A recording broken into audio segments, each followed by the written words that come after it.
Alright guys, let's go through and using Google Earth and Global Mapper, how to get SRTM30 terrain files into the DJI Smart Controller so we can do some terrain following. So right now I'm in Google Earth, and then we're going to first find the area that we're going to want to fly. So let's check out Beaver Island. So here's Beaver Island. Let's draw a polygon around it so we can get our boundaries.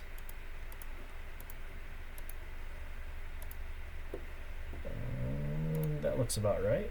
So then I will click. Let's change this to 0.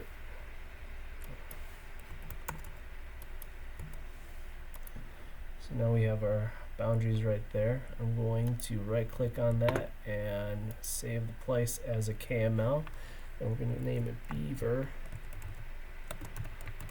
Island, and I will go through and save it onto this flash drive.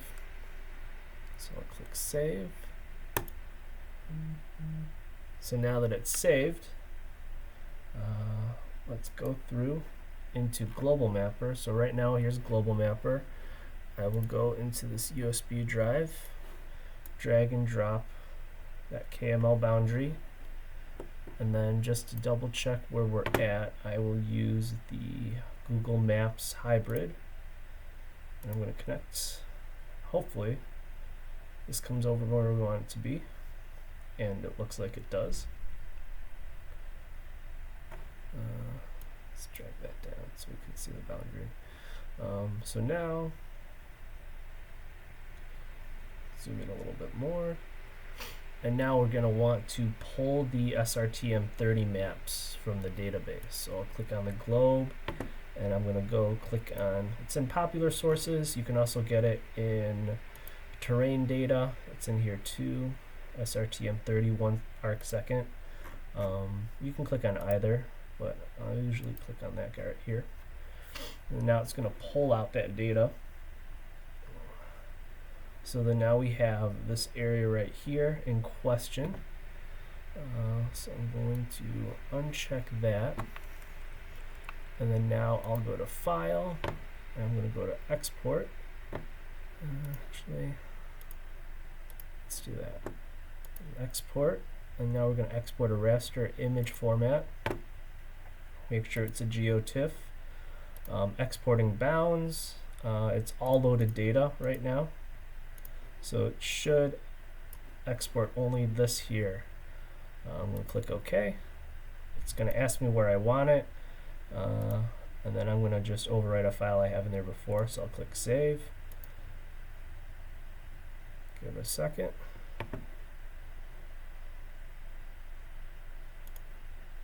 Alright, now that TIFF file is saved onto the flash drive, and then we will go to the smart controller. So give me a moment, I'll switch over. Alright guys, so now I'm on the smart controller, as you can see. So right now we want to plan a mission on Beaver Island. So I'm going to click Pilot.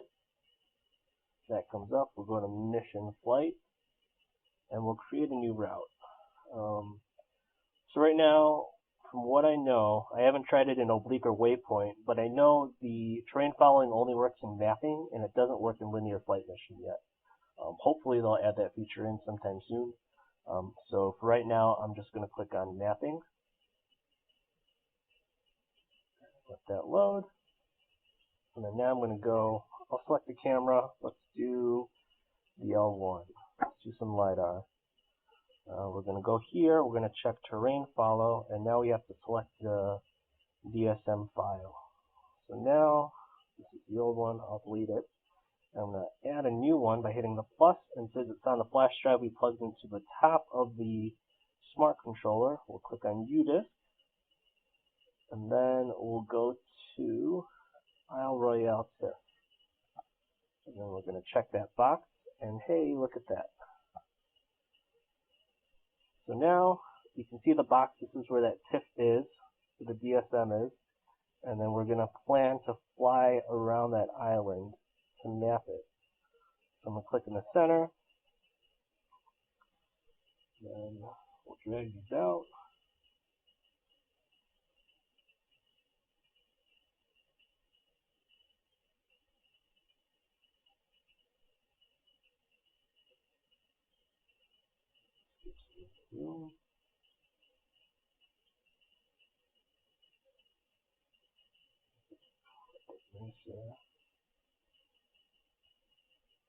Come on.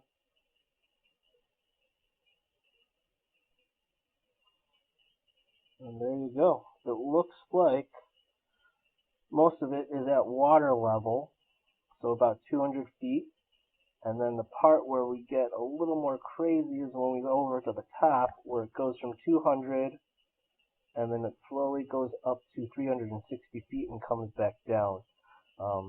So pretty much, yeah, that's how you use Google Earth and Global Mapper to get an SRTM30 map to put into the smart controller.